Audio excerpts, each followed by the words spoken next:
July 4th, 2000. I grew up with this sense that I was saved for a reason. I should do something about it. What she has done is inspire a generation. I think that she's amazing. She was saying how we should reach out to our generation. She's like, swept me out my feet. I was like, whoa. To ask questions. What happened? You know, how did you make it through the jungles? I want to know why they did that, you know? And to remember. You must remember how they lived, not just how they died. Because when you remember how they lived, they get to live in every single one of you. Tonight, a survivor's story, living to tell.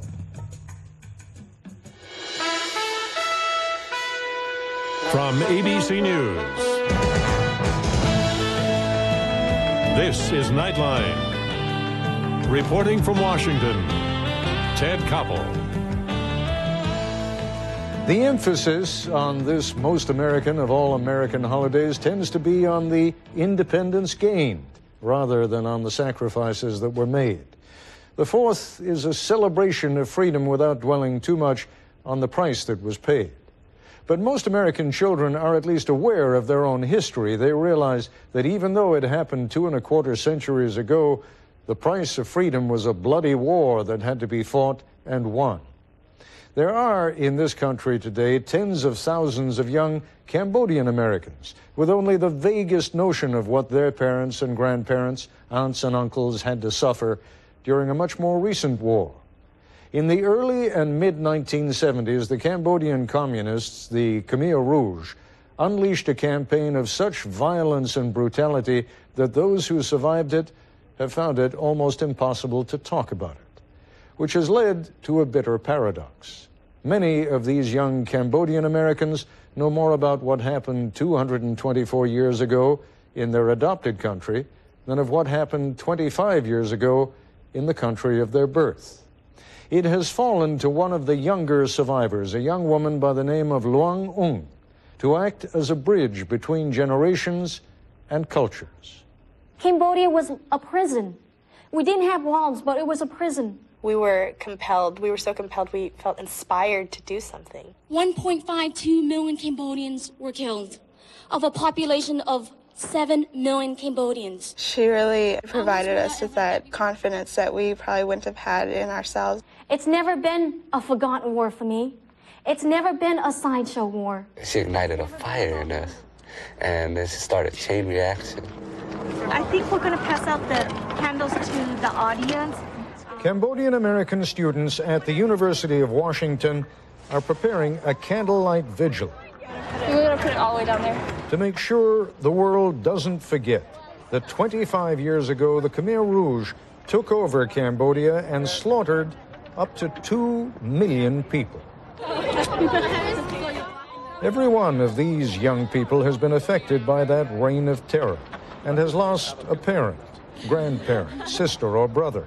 Is it going to hold us there? Some were born in the jungles as their parents fled for their lives. So there's no life, just my mom screaming in pain, and while they're doing all that, I mean, I was born.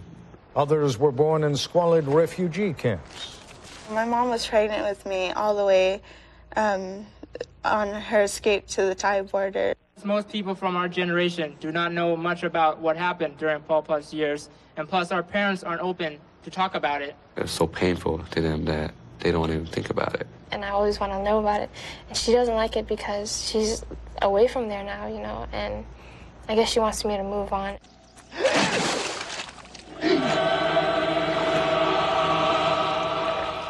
The Hollywood movie, The Killing Fields, is how many Americans learned about Cambodia's terror. It was the same for a lot of the students organizing the vigil. It's in the movie, but it's so real, surreal that, I don't know, I don't want to watch it again. And it was just brutal, you know, and then when I talked to my aunt again, she was like, it was even worse than that. What they have never heard are details from someone who actually lived it. It is my honor to introduce to you Ms. Luang Ung. It was this 30-year-old woman's story that moved a generation. On this exact day, 25 years ago, I was 5 years old. I was 5 years old, and you can remember when you're 5. My father, I grew up in a big family with both my parents, 3 sisters and 3 brothers. My father was a politician, though small in stature, he was a man with a big heart. My mother was 5'7", and so she was considered a bit of an Amazon for the Cambodian culture, and very beautiful. My brothers were all very stylish. They wore bell-bottom pants. And they tried to grow Elvis sideburns, but it was pitiful because they could only grow thin ones. We listened to Santanas all the time. We listened to the Beatles. Our lifestyle was privileged. We lived in a house that was equipped with modern amenities. In our house, we had flushing toilets. We had helpers, maid servants, whatever you want to call it, to come in and do the chores for us. And yet my life, as I knew it, ended on this exact day, April 17th, 1975. I was on the sidewalk with my sister and a friend playing hopscotch. And all of a sudden, I heard this roar coming in from just the back of us. And it got louder and louder, and it was just rumbling. I didn't know what it was, and before I even saw the Khmer Rouge trucks, there were people that all came out of their shops and their houses, and they came and stood in the streets. At first, people thought the Khmer Rouge were their saviors and that the war was over. But on all the trucks were these soldiers, and they stood body to body very close. And they all had black shirt on and black pants on, and on their backs there were guns that sort of slung, and on their belts there were grenades that hung like ornaments. Next thing I know, when I went back to my apartment again, everybody was packing. My mother was throwing all the canned food we had into bags. My brothers and sister were trying to take what little clothes they had and putting into bags. My brothers were going out and getting our trucks and putting everything into the trucks. When we got into the streets, I can see that the soldiers were out there with their bullhorns screaming that we had to get out, that we had to leave, and to leave as little things and to pack as little things as we can to sustain us for 3 days. And they said that the Americans were going to bomb. The Americans were going to bomb. If we leave for 3 days, after that, it took them 3 days to clean the city, then we can come back. Phnom Penh, a city of more than 2 million people, was evacuated within days. And from the top of my truck, I could see all the black heads, and I just thought that we looked like ants. We didn't know where we went. We just went along and moved with the mass, inch by inch. The journey ended in the countryside along with everyone else from the cities. So began a new agrarian society, erasing everything from the past, even the calendar. This was year 0. They believed that they had to ban religion. They had to abolish money, ban schools. Music was abolished. You couldn't have any kind of music. Any kind of things that would give a human being, or would provoke and would inspire a human being to have individual thoughts, to be an individual, were banned. That included newspaper, radios, televisions, gatherings and meetings. They went as far as making people wearing haircuts. Girls had to have the same crop-style haircuts. Although in this agrarian society most of the population was involved in back-breaking work in the fields all day, the food never found its way to the ordinary people, and very soon hunger was the norm. And then as we got hungry, your body would at first disappear. It became malnourished. The flesh would disappear from your limbs, and so that it be more skin and bones. And then when it go through that stage, after it disappeared, your stomach would grow. And I would look at myself and think, if I pop my stomach, it'll burst like a balloon. And I was 6 years old.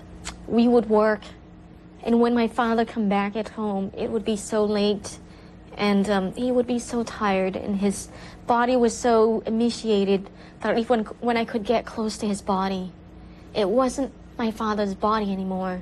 I couldn't sit on his lap because it would hurt him, because my bones and his bones would grind on each other, and I couldn't sit on his lap.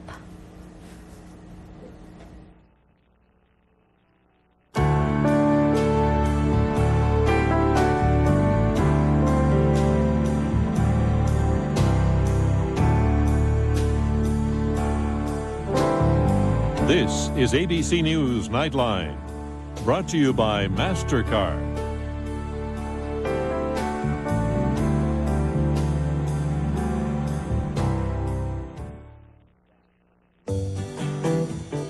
Full tank of gas for the Galooly Family Funmobile, $25. Snacks with no nutritional value, $9. 440 miles of family bonding, priceless. Use your MasterCard this summer and you could win family vacations for the next 20 years in the MasterCard Summer Escape Sweepstakes. There are some things money can't buy. For everything else, there's MasterCard. The Batmobile is jet-powered, bulletproof, fireproof, and reaches speeds over 300 miles per hour. Could we possibly improve on it? Yes. OnStar, how can I help you, Batman? It's all the help you'll need on the road. Win a trip to Warner Brothers Studios in L.A. Play the Batman Challenge at www.onstar.com. Cameron Poe was about to celebrate his Independence Day until these cons set off the fireworks. We caught the plane, man! Welcome to Con Air. Cage, Cusack, Malkovich. I'm gonna save the day. Con Air, ABC Wednesday, 8/7 Central. Parental discretion advised. This is it. The moments when the safety of your family depends on technology and the people who know how to use it. The News 2 Storm Team and Storm Tracker 2000. We saw those coming through live. Tracking the approach of severe weather, up-to-the-minute warnings right down to your street. Severe weather situation. Because out of all the homes in Middle Tennessee, none is more important than yours. When experience matters, News 2 and Storm Tracker 2000. First, fast, accurate.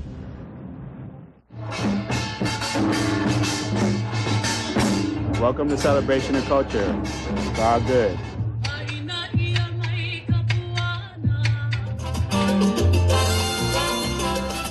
AmSouth's Celebration of Cultures at Garrett Bennett, 19th Avenue South, between Grant and Edge Hill Avenues.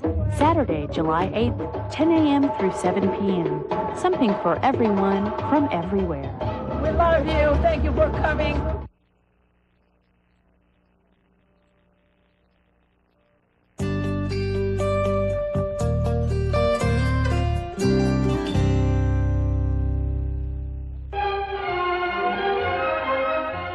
One of the main goals of Pol Pot and the Khmer Rouge was to rid Cambodia of all intellectuals, professionals, and people who had worked for the previous government.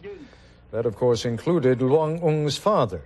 The family had tried for months to keep their background secret. I don't remember what time it was, but the soldiers came and with their guns, and they came and they asked my father. And they said that they needed my father to go and help them remove an ox cart that was stuck in the mud. My father said that he needed to talk to my mother, and they talked to each other in the hut, and then he left, and my mother was just crying in the hut. I didn't understand it. I didn't understand. I've seen my father going off to work all the time, every day. And then I saw my father sort of stand up straight and held his shoulders straight and squared. And he told the soldier he was ready to go. I went over to him and I tugged at his pants and I said, can I come with you? And he said no. He said he has to go. And then he surprised me, picked me off the ground, and held me really tight. And I could still remember just my feet dangling off the ground, my arms around his neck, and my face resting on the neck of his neck, and smelling his body odor. And he just held me. He just held me. He put me down and went over and held my brothers and sister and picked each and every one of us up. And then he said he was ready to go, and the soldiers left with him. And we just watched the whole time, and as his figure got smaller and smaller and smaller until he disappeared. That was the last time Luong saw her father. Her mother soon realized that the Khmer Rouge would go after the rest of the family. 3 months later, my mother gathered all my siblings around, all of the young siblings, and said we had to leave her. And I didn't understand it. I didn't know what she meant. And she said that we had to leave. We had to separate. She said that we stay together, we would die together. She said that we couldn't even go off together, that I was to walk north, my sister was to go south, my brother was to go east or west, in whichever directions we go. And we were to walk and walk and walk until we get to an orphanage camp. And then on that morning, she packed our little belongings, our food bowls and our spoons, and into our graman, we tied it around us. And I was climbing down the steps of the stairs. I reached out for my mother's hand, and she swatted my hands around, and then she turned me around by my shoulders, me screaming, I don't want to go, I don't want to go, I want to stay. And she turned me around by my shoulders, pushed me out the door, and hit me on the bottom and said, get out, I don't want you. And so instead of being so angry and being so sad, I became very angry. I hated my mother for doing that. It was her act, it was her sacrifice, not her weakness. It was her incredible strength and courage and sacrifice that saved me, that allowed me to be here today.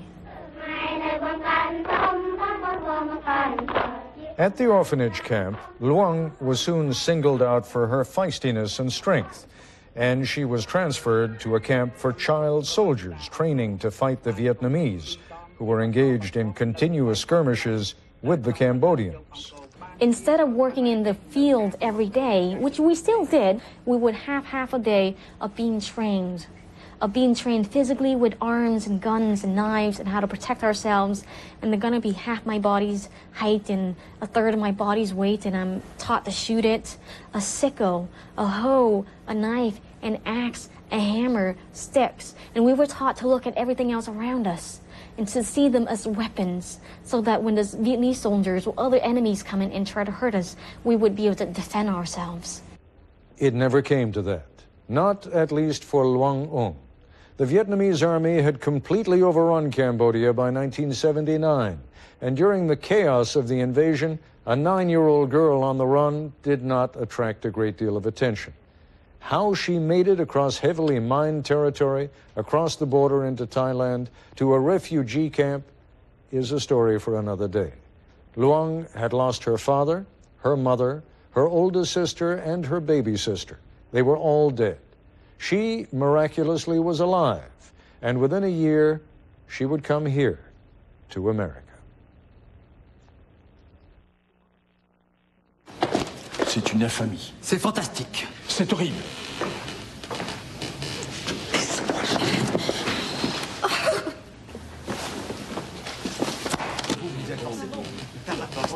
Viens, papa.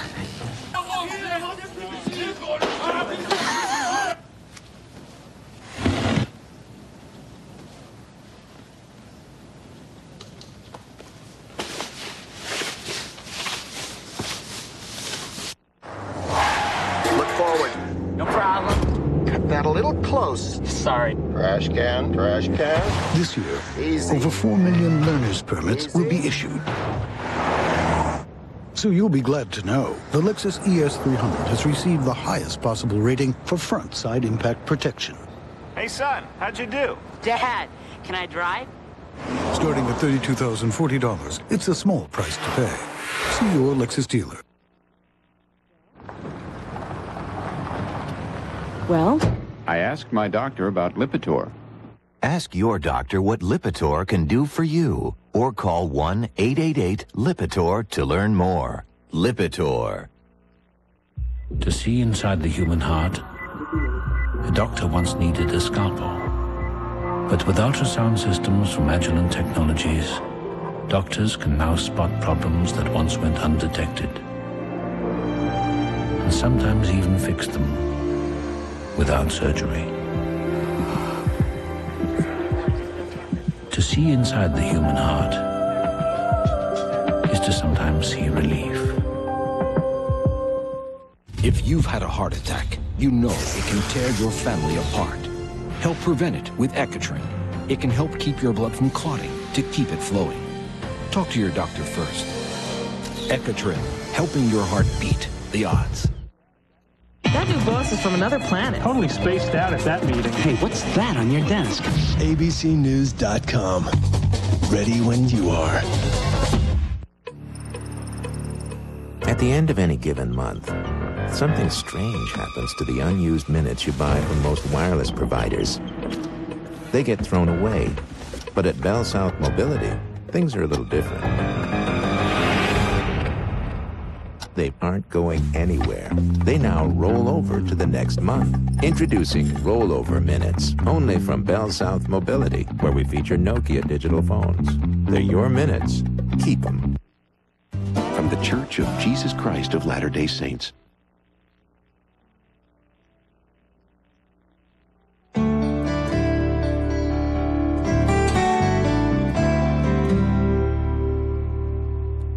In the beginning, I felt a lot of guilt about being alive. I felt a lot of guilt about leaving Cambodia. I felt a lot of guilt about being here. And yet, I survived. There were so many times where I should have been dead. And so I grew up with this sense that I was saved for a reason. I should do something about it. Luong has written a memoir of her life that has deeply affected young Cambodian-Americans. It takes you there. I feel like I'm watching you in a movie. Yeah, it was really vivid and powerful. Having this book has a voice for us Cambodians. The war I didn't study was the Khmer Rouge War. And it's the same thing with my nieces and all these other Cambodians. They study all this history, and the history they know the least is Cambodian history. Can you talk about it? Have you talked about it? With her book and her outreach, she is helping them sort through their history. Because I want to be connected more to Cambodia and understand the hardships that everybody went through. I'm trying to put these pieces together that he gives me, but yeah, I hope that one day they'll all come together. Luong sees it as a generational as well as an emotional issue for older people. It's still very painful. It's painful for me to talk about it. I can't talk about it without tears, and I've talked about it a lot. It's very painful. It's very hard. And I think there's a lot of reasons. There's the language barrier. The Cambodian generation, the new generation, are more fluent in English. They've also never been to Cambodia. A lot of them haven't been to Cambodia. So they don't know the questions to ask. Why do you want to know your history? If I don't know my history, I don't know myself. My parents have always been open to it, but they don't really initiate the conversation. We have to ask them questions. We have to start the conversation. And, I thank you for it. And a lot of Cambodian students have come up to me and said, thank you. Thank you for doing this, because your book, in a way, has given me permission to ask questions. When the Khmer Rouge took over, I was about 3 months old. The vigil they organized was a chance to share experiences. They gave up everything for my freedom. I lost both sets of my grandparents. I had seen a lot of people were killed, as well as 8 of my aunts and uncles. She had to step on dead bodies. All I wanted to do was just cry. So that they wouldn't have to step on the landmines. It was a forum, for people to get out there and tell their story, and I kind of allowed them to let it out, and it gave them an outlet. I lost the precious person of my life in that killing field. That's my wife. And in this exploration of their history, these young Americans have a new appreciation of their parents. To know that they went through this, it makes me think of them differently, look at them in a different light, to appreciate what they've gone through, and to know that, my life here is very privileged. I'm lucky to be here in America. All my parents went through. They came here and they survived the war, where some people, some families, they don't have anybody. Free education. We have 3 meals a day. It seems like we have it easy. I feel like I have the good life. I never felt starvation. I feel like I'm just a spoiled kid. And it has helped them identify their Cambodian side. Cambodia is your heart. America might be your home, but Cambodia will always be a part of your soul. I feel like it's okay to be myself, and that it's okay to actually be Cambodian, and it's okay to actually celebrate the fact that my parents were able to survive such an ordeal. To have that knowledge of your family is fulfillment in life. It's a requirement. It's a necessity. It's like you need to know your family's past in order to know yourself. I have one foot in Cambodia. I have one foot in America. I'm a child of many cultures. And I think for a lot of the students, that's who they are also. And I think it's wonderful for them to see not only an Asian face, and to hear the story not only from journalists and politicians and soldiers, but to hear the story from someone who went through it, and yet someone who's adapted and who's doing well in America. I'm very proud to know that they say that I inspire them. I'm very, very happy to know and to hear that they say I inspire them. And I'll be back in a moment. The Batmobile is jet-powered, bulletproof, fireproof, and reaches speeds over 300 miles per hour. Could we possibly improve on it? Yes. OnStar, how can I help you, Batman? It's all the help you'll need on the road.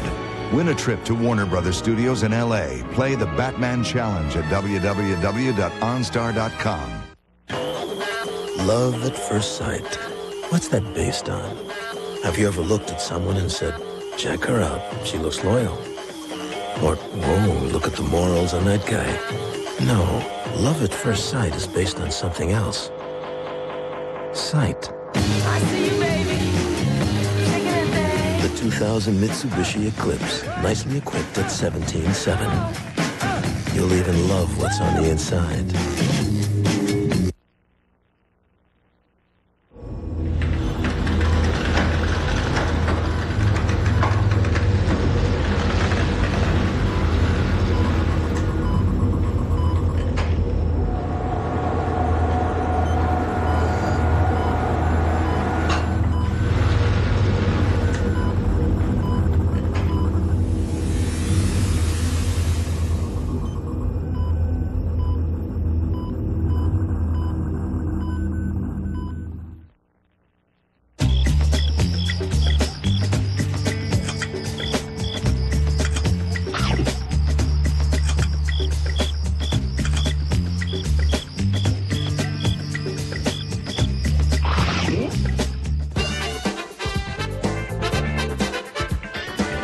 Mouth-watering reasons to buy and buy the sack.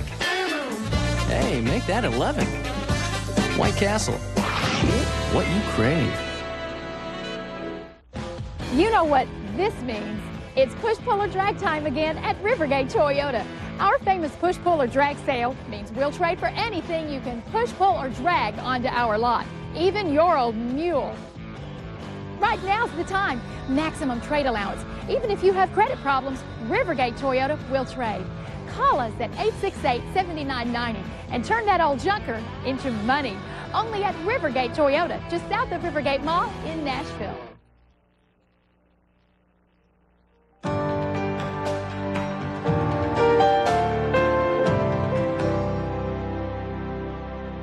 That's our report for tonight. I'm Ted Koppel in Washington. For all of us here at ABC News, good night and happy Independence Day.